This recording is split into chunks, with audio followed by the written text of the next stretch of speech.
Je demande encore une fois, bien-aimés chers frères, de vous mettre debout pour accueillir le messager, pour accueillir papa. Écoutez ce que Dieu a mis sur son cœur pour nous nourrir ce soir. Tu ne sortiras pas de ce lieu comme tu es venu. Amen. Tu seras rassasié de la grâce de Dieu. Pendant que nous acclamons, nous recevons l'homme, le messager, le prophète, le docteur, le révérend Jean Bosco Kindomba, notre papa.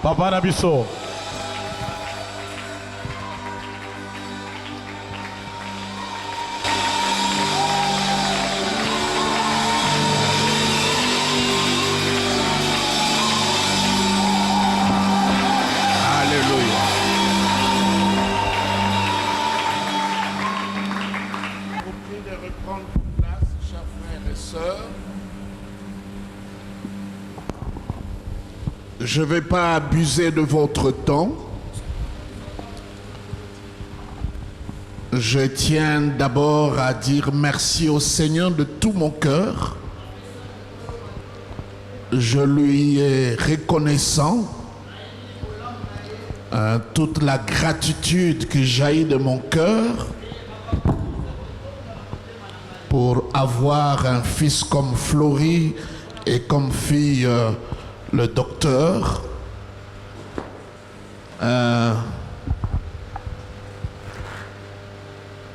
La vérité, quand je suis entré ici, à la place que ce soit eux qui sont heureux de me recevoir, mais c'est plutôt moi qui est le plus heureux. Le plus heureux. Je parle de lui et je parle de toute l'équipe qui est avec lui et de toute l'église pour vos progrès évidents et pour ce que vous accomplissez en cet endroit ici. L'église ici ne bénéficie d'aucun support de l'église mère. Tout ce qui a été fait ici, c'est vous-même, votre pasteur, son épouse, à cause de l'amour qu'ils ont pour Dieu, pour l'œuvre de Dieu et pour moi-même. Je suis touché et émerveilleux. Je ne pouvais pas terminer l'année et à être surpris comme je le vois maintenant là. Vous avez porté la joie dans mon cœur et c'est un grand bonheur. Je crois le fait de venir ici, ça prolonge même mon nombre d'années ici sur terre.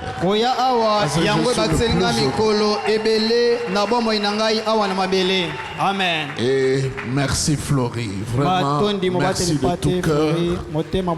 Je suis heureux, je suis content. Je vais commencer à venir souvent parce que le cadre est agréable.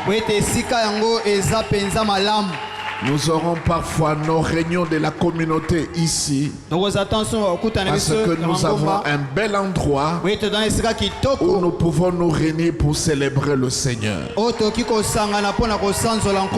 Florie, merci de tout cœur mon fils. Si je pouvais en avoir comme ça, je crois que cette œuvre allait très loin. Si je peux bien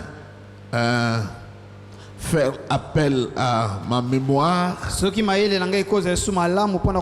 n'es pas la personne sur laquelle je comptais. Si je peux l'exprimer comme cela. Ça veut dire, quand je pouvais compter des gens qui pouvaient faire cette œuvre comme ça, tu ne remplissais pas les cases et tu n'étais pas sur ma liste. Toi, je ne te connaissais pas bien. C'est ta femme que je connaissais bien. Parce qu'elle était conseillère spirituelle, très engagée. Tu as rejoint l'église, mais j'ai vu que tu étais très zélé. Vous savez, les genres de frères, ils arrivent dans une église parce qu'il y a des gens qui peuvent faire 5 ans, 6 ans, 10 ans à l'église. Ils sont anonymes parce qu'ils ne sont pas engagés à l'œuvre. Ils se cachent, ils ne sont pas visibles. Mais Floris, c'était différent. Son assiduité, il arrivait toujours à l'heure. Et il avait une façon de danser qui, je trouvais ça drôle. Il dansait souvent à contre-temps. Donc ça m'impressionnait de voir.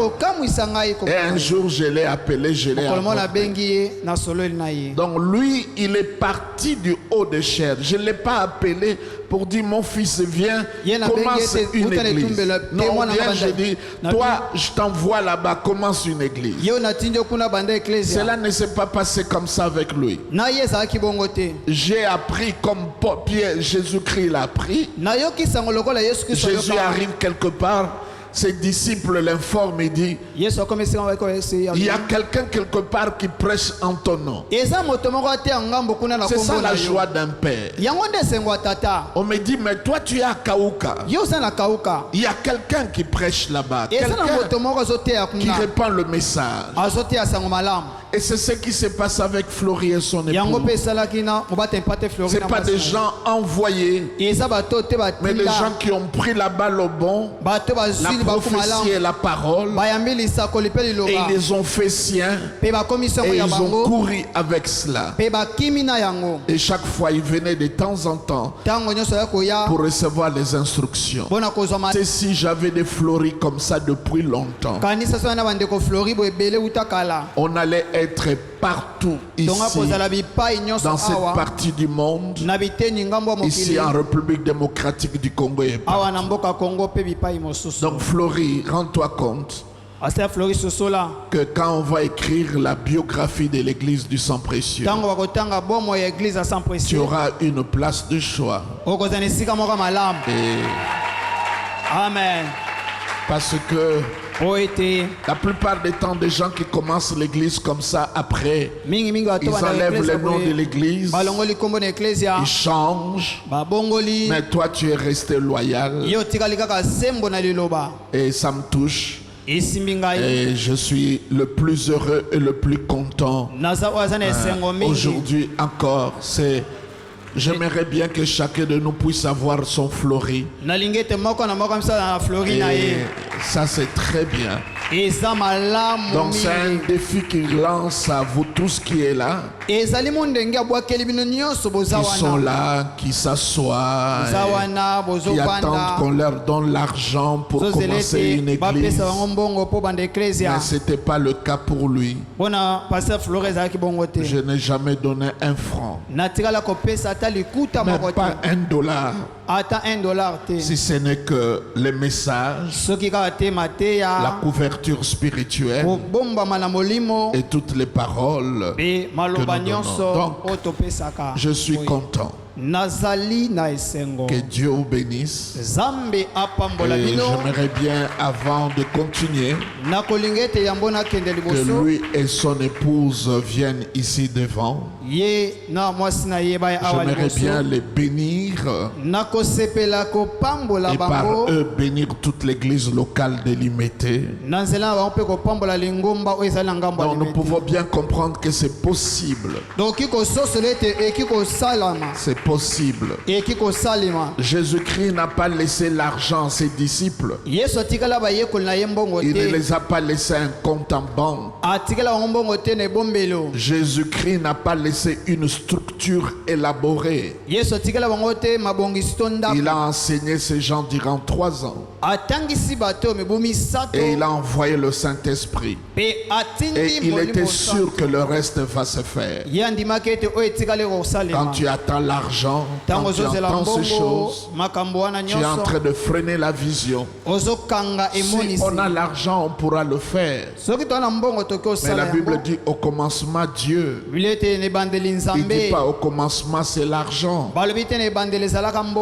Donc je suis le plus heureux et je suis content.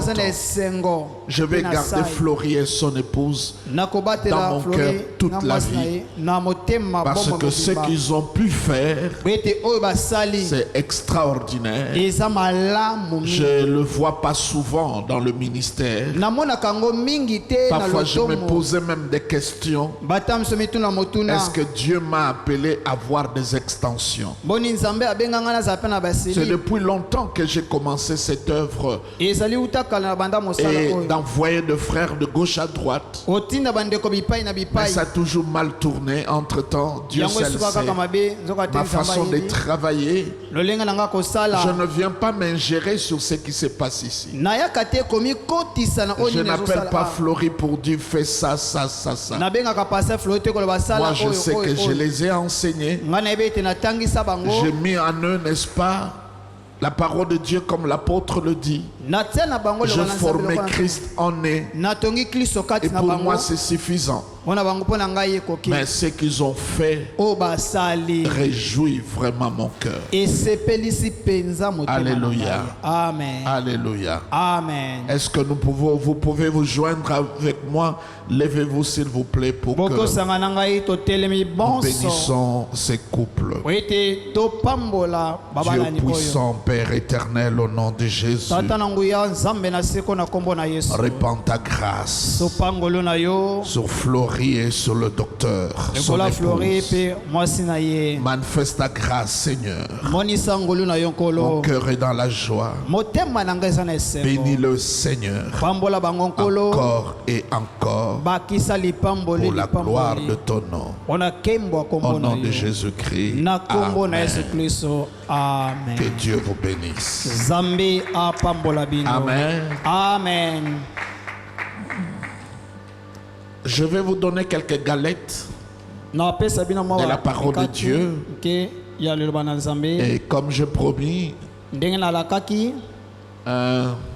l'année prochaine, nous allons changer la manière de faire les choses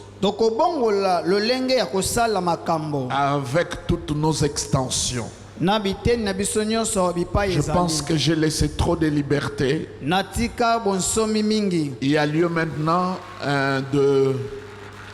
d'avoir une seule colonne vertébrale,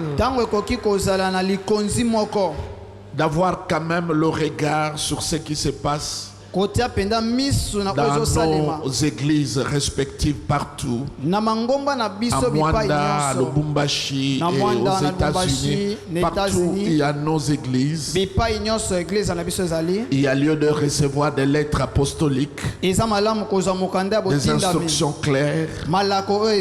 Je crois que 2025, c'est ce que nous allons arriver de faire. Merci à tous mes pasteurs qui m'ont accompagné. Que Dieu vous bénisse. Après 43 de ministère, 43 ans, c'est pas le message qui peut me manquer à prêcher. Pour venir ici, je me suis retrouvé entre 4-5 choses à dire. Mais comme c'est mon église, je pourrais toujours revenir un jour à l'autre pour prêcher des enseignements bien élaborés. Mais je voulais vous partager le psaume premier.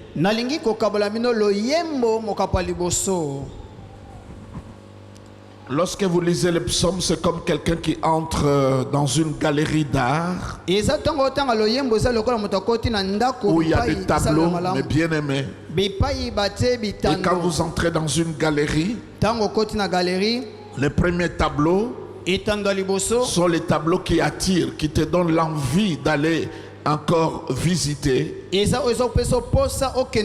par rapport au psaume, on met le psaume premier parce que c'est le fondement de tout ce qui va venir après. La Bible dit heureux l'homme qui ne marche pas selon les conseils de méchants. Dans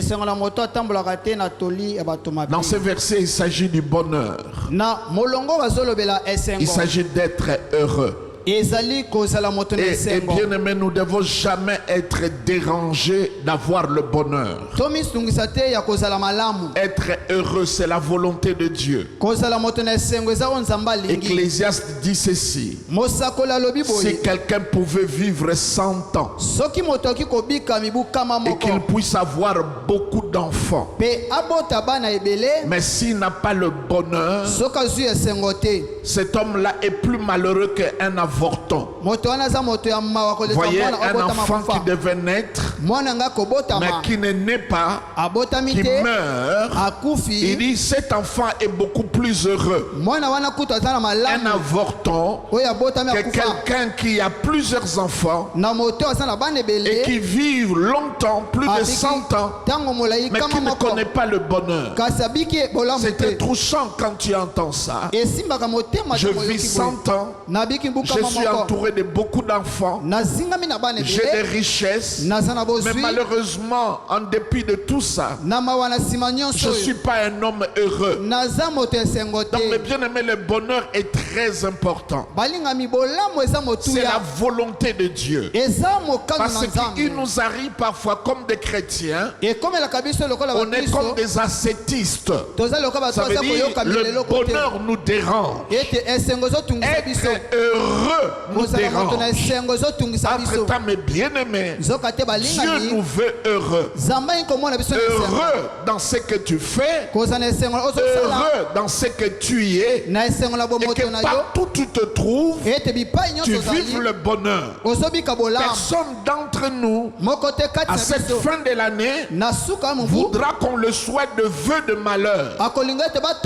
Si quelqu'un te souhaite de vœux de malheur, ça va te choquer et ça va te déranger.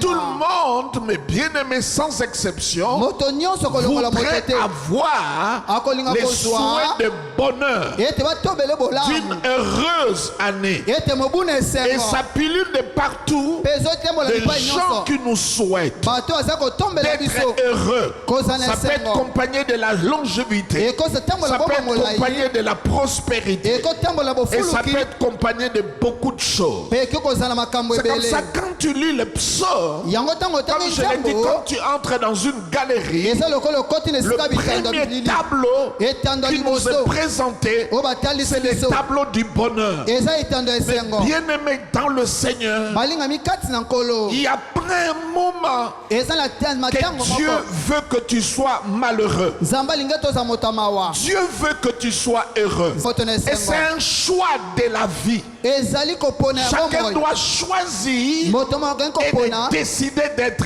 heureux. Et c'est ça ma prière pour chacun de nous. Partout il y a le malheur. Que le Seigneur enlève ça et que tu vives en femme à un homme heureux. Et la Bible dit heureux. Heureux.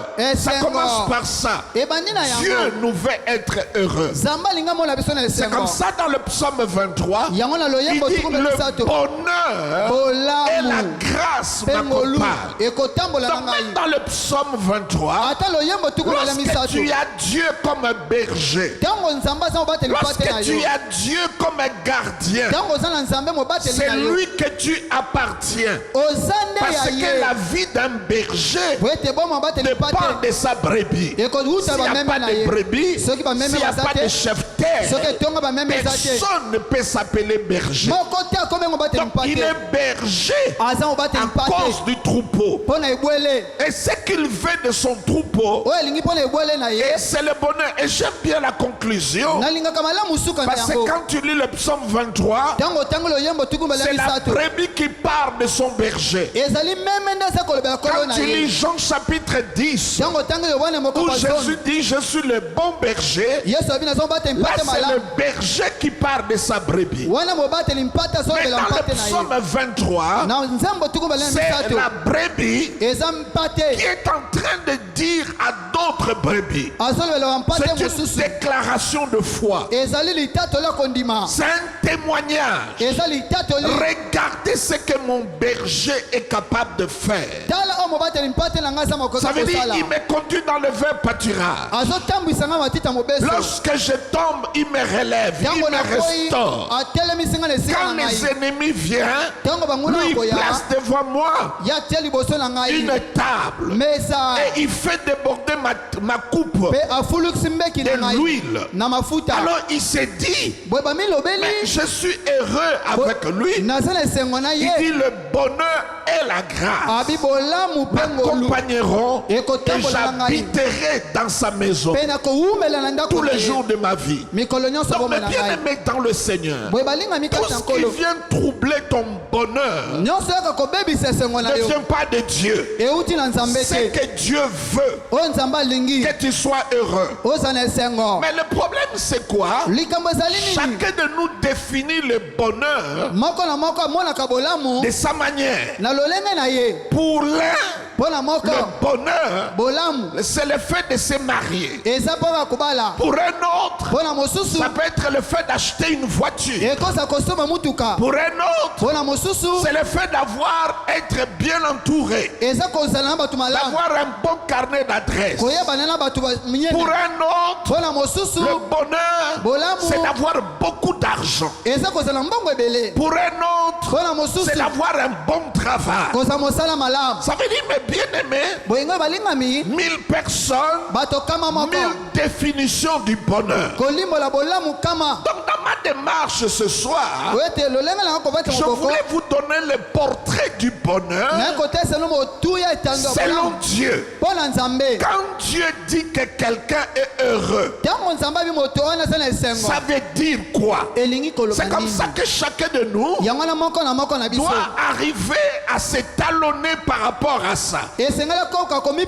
Par rapport à ce que les psychologues, les scientifiques ou d'autres personnes nous disent sur le bonheur. Selon Dieu, c'est quoi? Donc, il commence à dire heureux l'homme qui ne marche pas selon les conseils de méchants, qui ne s'arrête pas sur la voie de pécheurs et qui ne s'assoit pas en compagnie de moqueurs. Voyez? Mais qui trouve son plaisir dans la loi de l'Éternel et qui la médite, qui le rumine jour et nuit. Il est comme un arbre planté près de courants d'eau et qui donne son fruit en sa saison et dont le feuillage ne se flétrit point. Tout ce qu'il fait lui réussit. Et maintenant au contraire, il n'est pas ainsi du méchant. Ne résiste pas au jour du jugement. Et ainsi de suite. Donc par rapport à ces textes, Dieu donne le portrait d'un homme heureux. La première chose, il dit celui qui est heureux, c'est comme un arbre planté près de courants d'eau. Donc la première des choses, pour qu'on sache qu'une personne est heureuse selon Dieu, c'est la stabilité. Est-ce que vous me suivez? Cette église a commencé, mais nous allons dire que c'est une bonne église. C'est une église d'avenir. C'est lorsqu'elle est stable. Et nous le voyons il n'y a que 4 ans. Quel que soit ce qui est arrivé, ils ont résisté et à produire ce que nous voyons. Au-delà des bâtiments, il y a des hommes et des femmes qui viennent adorer Dieu ici. Alléluia. Amen. Donc selon Dieu, on pourra dire telle ou telle autre personne est heureux. C'est lorsqu'il est comment? Il est stable. Alléluia. Amen. Stable, mes bien-aimés. Un arbre planté. Parce que ce qui n'est pas stable n'est pas viable. On ne peut pas construire dessus. On ne peut pas s'asseoir dessus. Parce que ce n'est pas stable. Regardez dans ta vie, au moment que nous sommes en train de terminer l'année, tu pourras trouver que le bonheur, lorsque tu réalises dans ce que tu es, dans ce que tu fais, tu es un homme et tu es une femme stable. Dans notre prière aujourd'hui, nous allons demander Dieu tout ce qui vacillait, tout ce qui était handicapé, tout ce qui boitait, que le Seigneur par sa grâce nous aide à devenir stable. Et quand nous sommes stables, c'est alors que la Bible considère que nous sommes heureux. La deuxième indication, à part le fait que c'est un arbre qui est planté près de courants d'eau, il dit qu'il donne son fruit. Donc selon Dieu, celui qui est heureux, c'est pas seulement celui qui est stable, mais c'est celui qui produit. Lorsque quelque chose sort de toi et que les gens voient, c'est le fruit de tes entrailles, de ton travail, de ta réflexion. Ça, c'est le bonheur. Quelqu'un peut dire Amen. Amen. Ça, c'est le bonheur. Il dit, il porte le fruit à sa saison. Ça veut dire, si tu n'es pas productif, tu n'as que la mentalité de consommateur. Regardez mes bien-aimés. Lorsque tu manges le pain ici à Kinshasa, vous allez vous apercevoir d'une chose, que le blé avec lequel on fait la farine, ça vient de l'extérieur. C'est vrai que ça peut être pour des raisons climatiques. Nous ne pouvons pas semer le blé. Le blé vient de l'extérieur et ça arrive à Kinshasa sous une forme, non, au Congo.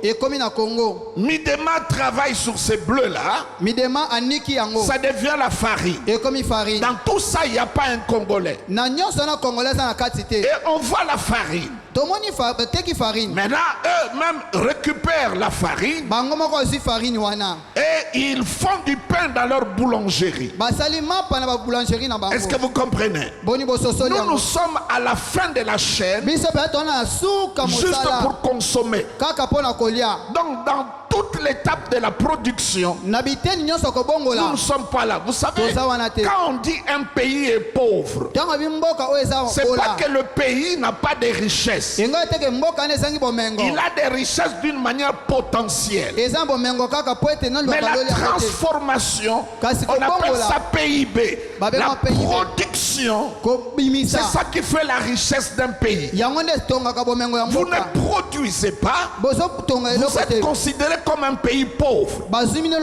Et pour Dieu aussi, c'est lui qui ne produit pas. Donc la question que tu dois te poser, depuis que cette année a commencé, et c'est maintenant à la fin, qu'est-ce qui est sorti de moi? Lorsqu'Adam et Ève ont péché, Dieu a établi le principe. Le principe c'est quoi? Ce qui sortira du ventre de la femme, c'est ça qui va écraser l'ennemi qui a séduit la femme. Donc la victoire viendra par ce que toi tu produis. Bien aimé, vous le remarquez, Dieu a créé Adam.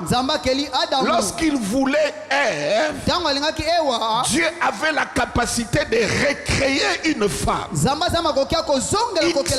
à partir de rien. Mais Dieu avait déjà créé Adam. Tout ce qu'il a fait, c'est d'utiliser ce qui était déjà là. Il a pris le corps de l'homme pour créer la femme. Vous pensez que Dieu manquait les moyens, les capacités de créer Ève tel qu'il a créé Adam?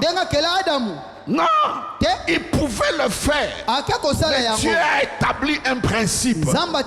Lorsque tu veux faire quelque chose, ça sortira à partir de ce que toi tu as. Même moi, Dieu, il n'y avait pas encore le péché au jardin d'Éden. Lorsque je voulais résoudre le problème de la solitude de l'homme, je ne suis pas allé chercher ailleurs. Je n'ai pas imposé les mains sur Adam pour avoir l'onction.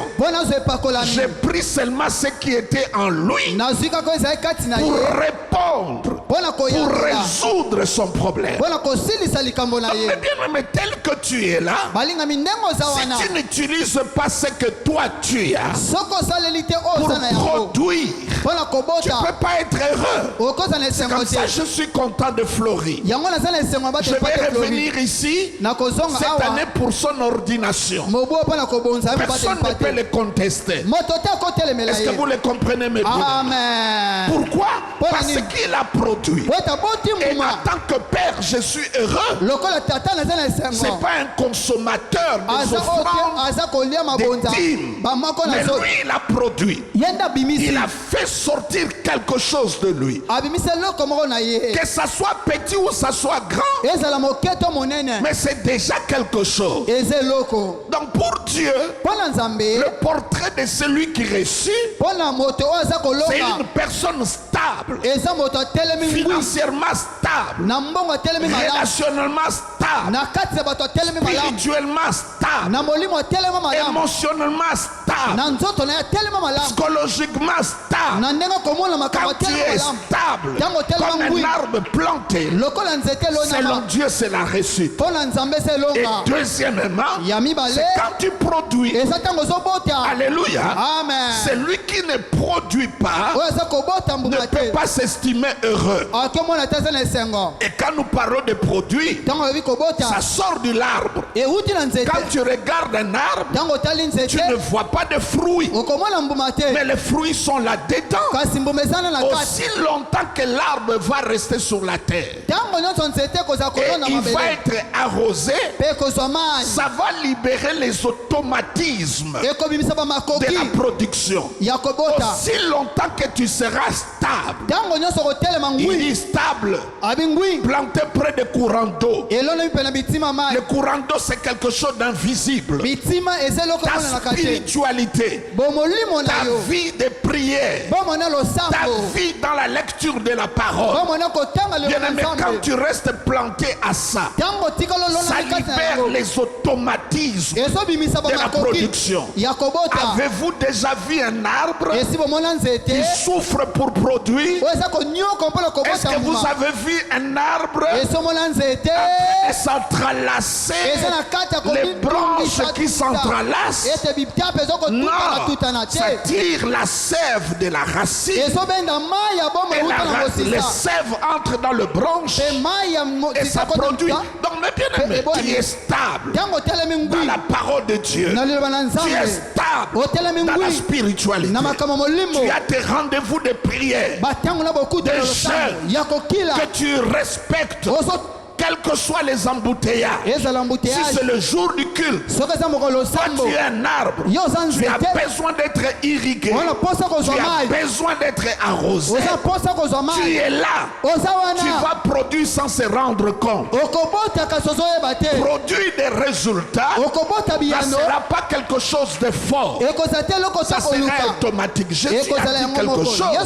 Il dit un homme a sémé, qu'il dort, qu'il veille, l'arbre produit soi-même, la graine produit soi-même. Donc c'est pas par effort. Les automatismes se loi. C'est comme ça. Tu vois, il y a des gens qui résistent facilement parce qu'ils sont stables à quelque chose. Toi tu es instable. Aujourd'hui tu pries, demain tu ne pries pas. 5 pas en avant, 10 pas en arrière. Ta vie est pendulaire, clopin. Tu zigzagues dans la vie. Tu n'es pas stable dans ta tête. Tu es fluctuant. Tu vis au gré des vagues. N'importe quel vent peut t'emporter. Le matin c'est la grâce. Demain c'est le soir tu vas dans une autre église pour aller chasser le démon. On te fait croire que tu es envoûté, mais tu es stable, mes bien-aimés. Tu as un problème, tel prophète te dit c'est Dieu qui te frappe. Un autre dit ce sont des démons. Un autre dit ce sont les liens de la famille. Ailleurs on te dit c'est un brisement. D'autres te disent c'est un châtiment. Donc tu es instable. Tu ne sais pas sur quoi tu peux te tenir. Donc, dans le Seigneur, le fait d'être stable, ça mène à la production. Il dit, il produit le fruit à chaque saison. On ajoute encore, dont le feuillage ne se flétrit point. Être en bonne santé. Le feuillage, c'est l'aspect extérieur, la prestance, l'apparence, le corps. Donc quand les gens te regardent, parce que bien-aimé, ça te servira à quoi? D'avoir beaucoup d'argent, d'avoir un grand carnet d'adresses, d'avoir toute l'onction du monde. Mais la santé est mauvaise. Tu as des maladies. Si tu n'as jamais connu ça, moi je sais ce que ça veut dire. Il dit le feuillage ne se flétrit point. Donc on peut te regarder en apparence. Les gens disent que celui-ci transpire le bonheur dans ta manière de s'habiller, dans ta manière de se tenir, dans ta manière de parler, dans ton aspect extérieur. Les gens disent non, cet homme-là doit être heureux. Parce qu'il y a des gens, mes bien-aimés, dès que tu le vois, même son propre corps, c'est une prophétie de malheur, que cet homme n'ira pas très loin. Entre-temps, mes bien-aimés, pour être heureux, tu dois être en bonne santé. Et c'est ce que j'ordonne au nom de Jésus-Christ. Quiconque qui est parmi nous qui est malade, qui soit guéri au nom de Jésus-Christ. Être en bonne santé, avoir une santé vigourante. Tu es bien dans ta tête, tu es bien dans ton corps, ton cœur pompe bien, ton système nerveux fonctionne bien, ça c'est la volonté de Dieu. C'est comme ça que vous voyez Jésus, il allait de lieu en lieu, guérissant la maladie. Il n'y a aucune vertu sur la maladie. N'écoutez jamais. Et je répète encore, n'écoutez jamais. Et je le répète encore, n'écoutez jamais. Quelqu'un qui te dit, la maladie là que tu souffres, c'est Dieu qui t'a donné parce qu'il veut t'apprendre une leçon. C'est diabolique, c'est satanique. La maladie ne vient pas de Dieu. Je ne dis pas que tout vient du diable, mais la maladie ne vient pas de Dieu. La Bible dit ceci. Je vous donne un exemple simple. La Bible dit un cœur joyeux, c'est un remède pour nos os. Est-ce que vous le voyez, mes bien-aimés? Un cœur joyeux, un cœur joyeux, un cœur joyeux, c'est un médicament pour le corps. Ça veut dire il y a beaucoup de maladies que nous avons. Ce sont des maladies qui proviennent des inquiétudes, de la saleté, des soucis et de beaucoup d'autres choses. Mais la Bible dit le fait simplement d'être joyeux. Parce que c'est un choix d'être joyeux. Est-ce que vous comprenez? C'est un choix d'être joyeux. C'est vrai que quand tu te réveilles le matin, la plupart des choses autour de nous nous poussent à la tristesse, à être malheureux. Déjà, mes bien-aimés, tu te réveilles le matin, il n'y a pas de courant, il n'y a pas d'eau, et tu attends le taxi ou la moto. Tu passes 2 heures, 4 heures sur la route sans arriver à la destination. Et là où tu dois aller, on t'appelle. Tu ne peux pas prendre le téléphone parce que tu es sur la moto et tu arrives en retard. Ou tu dois te réveiller très tôt. Ça veut dire, mes bien-aimés, être heureux dans notre environnement, c'est une décision que tu dois prendre. Tu décides d'être heureux. Tu décides d'être joyeux. Est-ce que vous le comprenez? J'aime un passage de la Bible. Il dit maudit l'homme qui se confie à l'homme. C'est fort.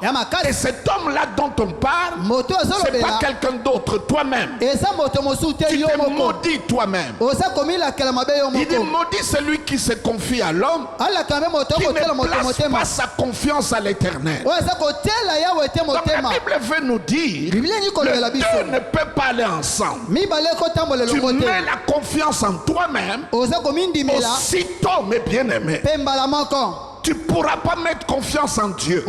Si c'est en Dieu que tu as placé ta confiance, c'est exclusif, c'est total, c'est seulement pour lui. Ça veut dire je mets ma confiance en lui. Et qu'est-ce que la Bible dit? Cet homme-là, c'est pas comme un arbre planté. C'est comme un arbre qui est dans le désert. Il ne voit pas venir le bonheur. Ça veut dire le bonheur arrive, mais lui ne le voit pas. Vous savez, mes bien-aimés, c'est un choix d'être heureux. Est-ce que vous le comprenez, mes bien-aimés? Alléluia. Peut-être toi tu attends de grandes choses, mais autour de toi tu as des gens qui t'aiment. Tu as un enfant qui peut t'appeler maman. Alléluia. Alléluia. Toutes ces joies-là qui paraît petite, mais bien aimé. Donc d'autres personnes cherchent avec l'argent. Ils vont dans des retraites. Ils changent d'église pour en avoir. Mais toi tu as ça simplement. Mais la Bible dit c'est lui-là qui ne se confie pas à Dieu. Il ne voit pas ce bonheur-là. Parce qu'il a la tête simplement sur ce qui ne marche pas. pas, même lorsqu'il y a le bonheur, il ne voit pas. Même toi qui me suis dans les réseaux sociaux, allez prendre un dictionnaire de maladies. Fais passer ton doigt. Tu verras que la plupart des maladies qui sont là, toi tu n'apportes pas dans ton corps. C'est une raison d'être heureux. Tu n'es pas hospitalisé. Tu n'es pas mort. Tu n'es pas au cachot. C'est une des raisons pour être heureux. Tu t'es réveillé le matin toi-même. Tu t'es habillé toi-même. Tu as peigné tes cheveux sans l'aide de qui que ce soit. Tu manges avec ton propre main. Mais si tu fais une visite à l'hôpital, il y a des gens qui ne peuvent plus manger eux-mêmes. Ils ne peuvent plus s'habiller eux-mêmes. Tirez parti de ce que Dieu te donne. Sois heureux de petites joies que Dieu te donne. Quand ton enfant t'appelle maman, sois heureux. Il y a des femmes qui attendent ça. Est-ce que vous le comprenez, mes bien? Alléluia. Amen. Et la Bible dit c'est lui qui se confie à l'Éternel. C'est un homme heureux qui ne voit pas venir le malheur. Il est comme un arbre planté. Ça veut dire cette personne est tellement plantée, même quand le malheur vient, il est tellement planté dans l'eau, dans le courant d'eau. Même quand le malheur vient, lui il ne le voit pas. Contrairement à celui qui se confie à lui-même, à ses efforts, à son intelligence, à son expertise, qui ne compte pas sur la grâce de Dieu, qui compte sur ses propres relations. Il dit, cet homme-là sera dessus, cette femme-là sera dessus, mais c'est lui qui se confie à l'Éternel. Il ne voit pas venir le malheur. On ne dit pas que le malheur ne viendra pas. Ça peut venir des situations tristes, malencontreuses, mais lui il est tellement planté, il ne voit pas cela. Donc mes bien-aimés, être en bonne santé, c'est la volonté de Dieu.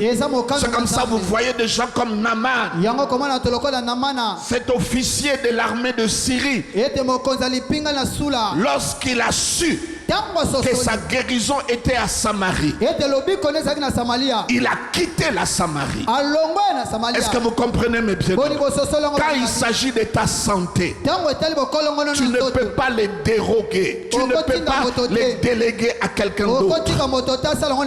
Est-ce que vous comprenez? Combien de gens on lui a prescrit des médicaments à prendre, mais un jour à l'autre vous arrivez, il a fait une crise et vous regardez sous son matelas, il ne prenait pas ses médicaments, il est jeté par terre parce qu'il n'a pas compris. Bien aimé, quand la maladie vient dans ton corps, même le petit rhume, la maladie n'a pas 2 buts, n'a pas 3 buts, n'a pas 4 buts. Quand une maladie vient, c'est pour te tuer. Il n'y a pas autre chose. Même être enrhumé, si ça trouve un corps faible, ça peut te tuer. Est-ce que vous le comprenez?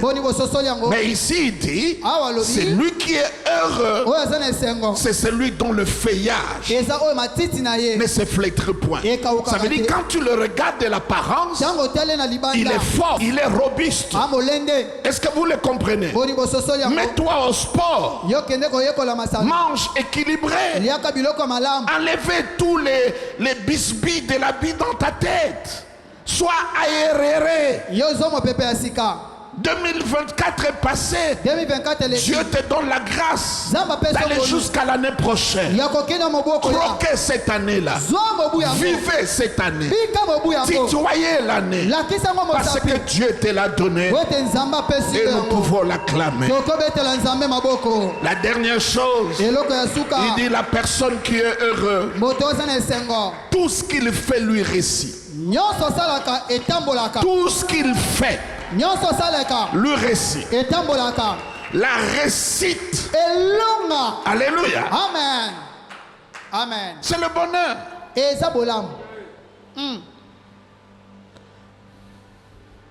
Bien-aimé, ne fais pas l'apologie des échecs pour dire que Dieu a voulu me briser. C'est l'école de Dieu. C'est le chemin de Dieu. Parce que vous les religieux, vous créez toujours de nouveaux mots pour couvrir des choses que Dieu ne veut pas dans notre vie. Regardez Jésus. Il a commencé une entreprise que nous appelons l'église. Même lorsqu'il n'est plus là, jusqu'à présent, ça continue à réussir. Quelqu'un peut dire amen. Amen. Est-ce que l'église a déjà échoué? Non. Mais son PDG n'est plus là. Il a délégué le Saint-Esprit pour s'occuper de son entreprise. Mais quelle réussite! Mais ceux qui ont commencé cette église, c'était qui? C'était 120 personnes perchées dans une chambre qu'on appelle chambre haute. Ils n'ont pas beaucoup étudié. Ils n'avaient pas l'argent. Ce pas des gens de la haute classe. Mais ils ont reçu le Saint-Esprit. Jusqu'à présent, l'église est en train d'aller de l'avant. Est-ce que vous comprenez? Amen. Donc nous ne pouvons pas voir le manque du succès de la réussite. Et je le proclame pour toi l'année qui vient. Ça doit être une année de réussite. Tout ce qu'il fait, qu'il vende des beignets, il réussit. Qu'il ouvre un magasin, il réussit. Qu'il commence un ministère, il réussit. Si ça ne marche pas, cherchez ailleurs. Amen. Maintenant, il donne le secret de la réussite. Quand tu lis maintenant, tu comprends. Il y a des choses à faire et des choses à ne pas faire. Tu ne peux pas être un homme heureux au hasard. Selon ces passages, tu as des choses à faire et des choses à ne pas faire.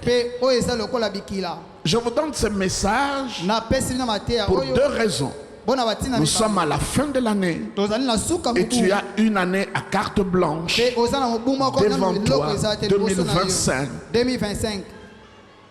Tu dois réfléchir par rapport à ces textes. Quand tu lis les textes, on parle de la stabilité, de la production, de feuillage qui ne flétrit pas, une belle apparence, une belle prestance et la réussite dans tous les domaines. Mais on nous dit ce qu'il faut faire et ce qu'il ne faut pas faire. Et ça commence par ce qu'il ne faut pas faire. Il dit heureux. Heureux. N'est-ce pas? Heureux l'homme qui ne marche pas selon les conseils de méchants. Voyez? Lorsque tu veux réussir dans la vie, la première chose sur laquelle il faut veiller, c'est la source de tes informations. Qui te parle à l'oreille? À qui tu prêtes l'oreille?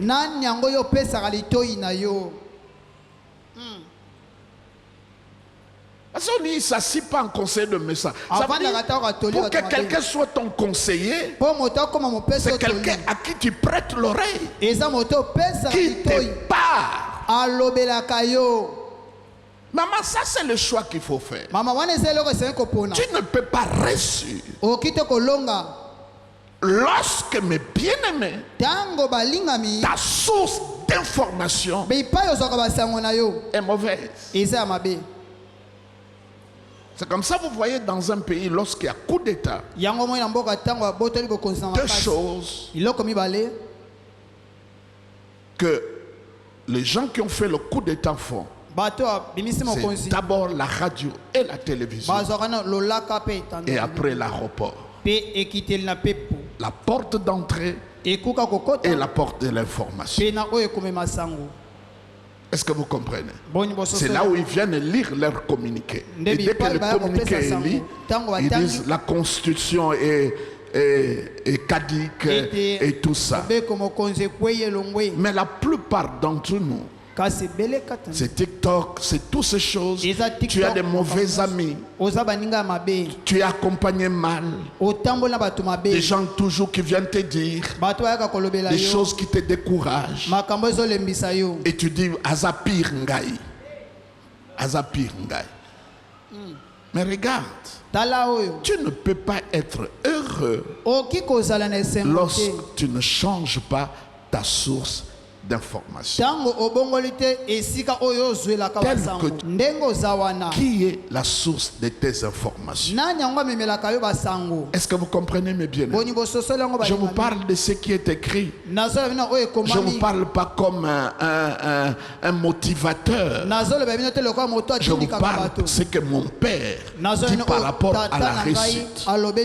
Tu as un choix à faire. Ça veut dire l'année qui commence là, regardez les gens qui te parlent, à qui tu prêtes l'oreille. Le péché de Ève est commencé par quoi? Elle a prêté l'oreille à ce que le diable a dit. Et elle s'est engagée dans la discussion. Et c'est ça qui a amené le péché. Pas autre chose. Le diable, mes bien-aimés, pourquoi il n'est pas venu en lion? Parce qu'il y avait aussi les lions dans le jardin. Il y avait aussi l'éléphant dans le jardin. J'aurais préféré que le diable vienne comme un éléphant. Il soulève sa patte. Il le met au-dessus de la tête de Ève. Et d'une manière forcée, exprès, il dit à Ève, mange. La Bible dit le serpent. C'était l'animal le plus comment? Rusé. Les gens qui te parlent parfois sont très rusés. Est-ce que vous comprenez? Il dit lorsque tu veux aller loin, il dit heureux l'homme qui ne marche pas selon le conseil du méchant. Ça a commencé par marcher. Le deuxième verbe qui vient, qui ne s'arrête pas. Ça veut dire moto ozo tambola na ye beaucoup comme esika moko bo fandi bo telemi. Et on ajoute qui ne s'assit pas.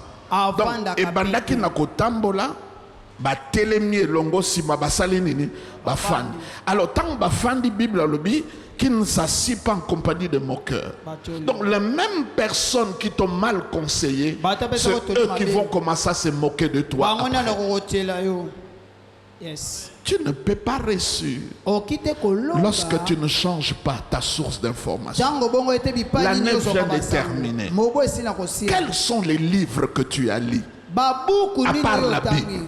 La Bible déjà tu les lis difficilement. Mais je te pose la question.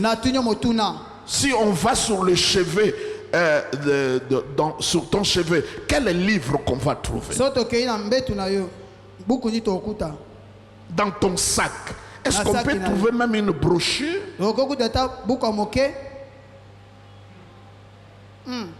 Non. Et bien aimé, vous ne pouvez pas savoir la paresse intellectuelle qui nous caractérise. Que ce soit des ministres, que ce soit le membre du gouvernement, que la plupart de nous, mes bien-aimés, il y a une paresse intellectuelle indéfinissable. Même quand tu entres dans le bureau de quelqu'un, tu vois des livres. Ne sois pas impressionné. C'est juste la décoration.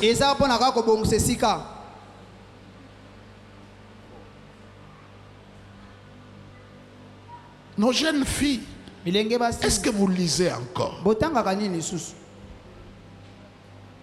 Il n'y a pas un domaine de ta vie où il n'y a pas des écrits, que ce soit le commerce, même élever un enfant. Tu as 40 ans, il y a des livres qui ont été écrits. Comment vivre la crise de quarantaine? Tout est écrit. J'ai dit tout est documenté. Quand les Rwandais sont venus ici par Afdel, l'une des choses qu'ils ont fait, c'est d'aller nation, prendre tous les documents importants et brûler les autres. Si Dieu a voulu que sa parole soit dans des pages imprimées,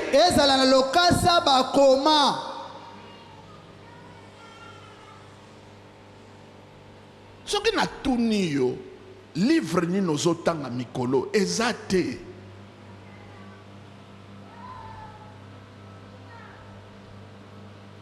Entre-temps, Paul dit, Marc, lorsque tu vas venir, amène-moi les livres que j'ai laissés. Il ne parle pas de la Bible.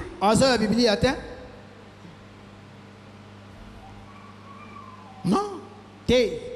Comment Paul parle de l'athlétisme, que le chrétien comme un athlète?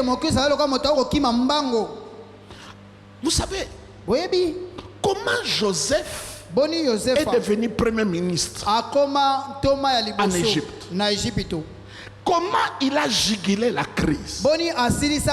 Beaucoup d'entre vous, vous croyez que c'est un don spirituel, que Dieu a soufflé sur lui et il a commencé. Non. Il a été vendu par un peuple marchand. Et les voyages de l'époque, d'un endroit à l'autre, pouvaient prendre 2 ans. Et lui, c'était 3 ans pour arriver en Égypte. Donc, ndenge bazako tambola wana, azomona ndenge batekisaka, ndenge basombaka, ndenge baéchangeaka. Amen. Donc, tango akomi epai ya Pharaon, Bible lobi oyo nyonso azosala ezoresir. Parce que ayeba kindenge makambo et salamaka. Tanga comme premier ministre ayebi. Amen. Bipai likabo esala ke ezako limbola ndoto. Mais mayele akotambwisa mboka ezaki sous donte. Ezaki mayele. Alléluia. Parce que tout au long du voyage, il a fait quoi? Il a appris. Ayekoli. Pourquoi Jésus-Christ a yawananse, il entre dans le temple, afin d'ina mikolo, azo poser bango ba question. Poye kola.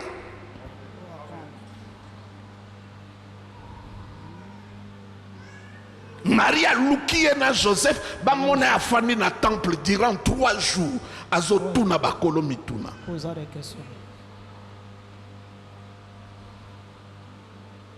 Si on continue kaka bongo au tanga kate, tu n'aimes pas la lecture, tu es paresseux. Ma mère ne savait pas lire.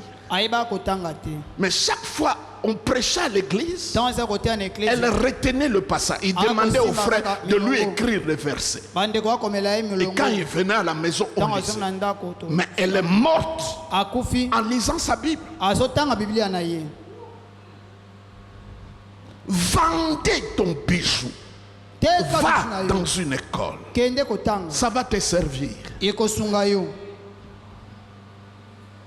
Donc quand tu veux réussir, fais attention à ta source d'information.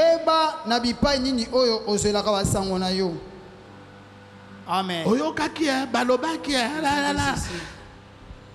Nano bomona to sololi na mutu tango kabwani omoni vraiment que mutu no ya kati aye monene. Si. Ezala bato musu peso ko fandi tango kabwani omoni olamwaka kina yo mwa mayele ma okendo la lo komisu zoba koleka. Nano bomona ngote. Bazali. Tu t'es réveillé un peu intelligent. Quand tu te sépares avec lui, tu vas dormir plus idiot que tu l'étais avant. Omoni mwana nanga, mwana oya mwana no bébé na. Mais oyebi ke ba livre comment mandengni ba bokola ka mwana. Siko ndenge ya zawana akokotanga ngota banzi zalaka automatique ko bokola mwana. Si comme moi, na kokola avec insuffisance d'information,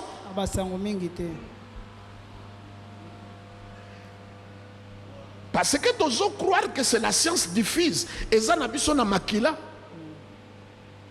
Bible le dit, Jésus-Christ a appris. Il n'a pas appris comme Dieu. Il a appris comme homme.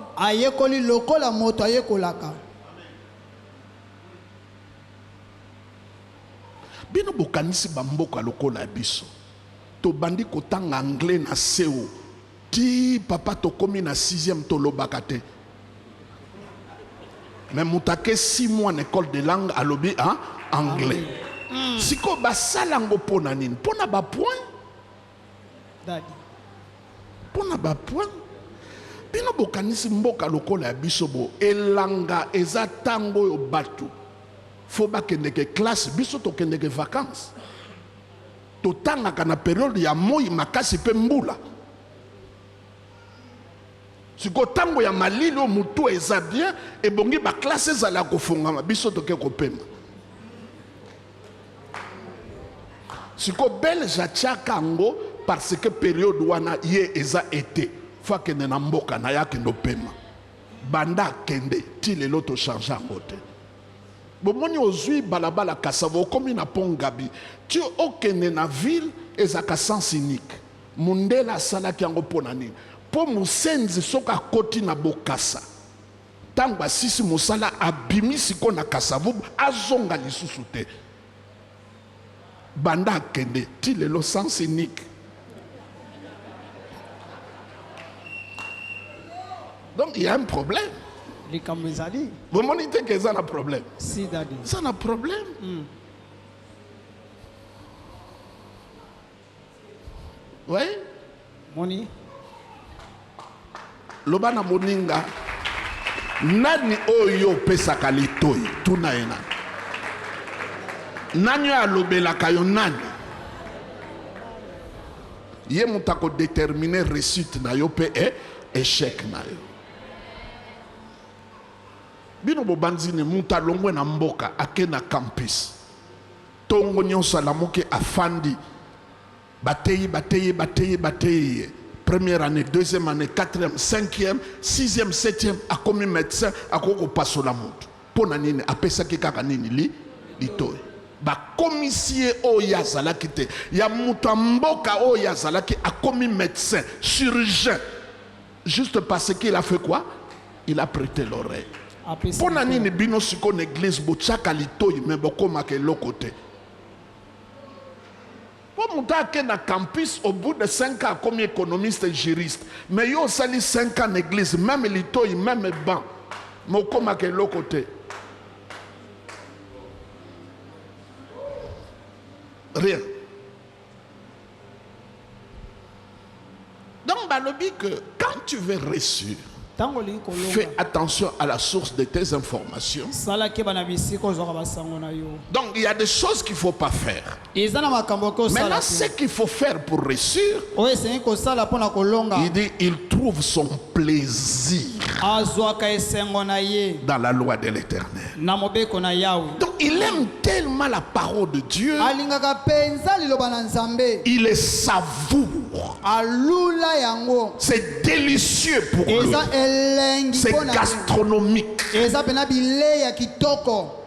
Ce qu'il ne fait pas, ce n'est pas écouter le méchant, mais tout ce qu'il fait, il trouve son plaisir dans la loi de l'Éternel. Il est comme un arbre comment? C'est ça le succès. Partout on parle de la réussite, il s'agit de la méditation de la parole. Dieu a dit à Josué que ce livre ne s'éloigne point de ta bouche, médite-les jour et nuit, et qu'est-ce qu'il dit? Afin que tu réussisses dans tout ce que tu entreprendras. Quelqu'un peut dire Amen. Amen.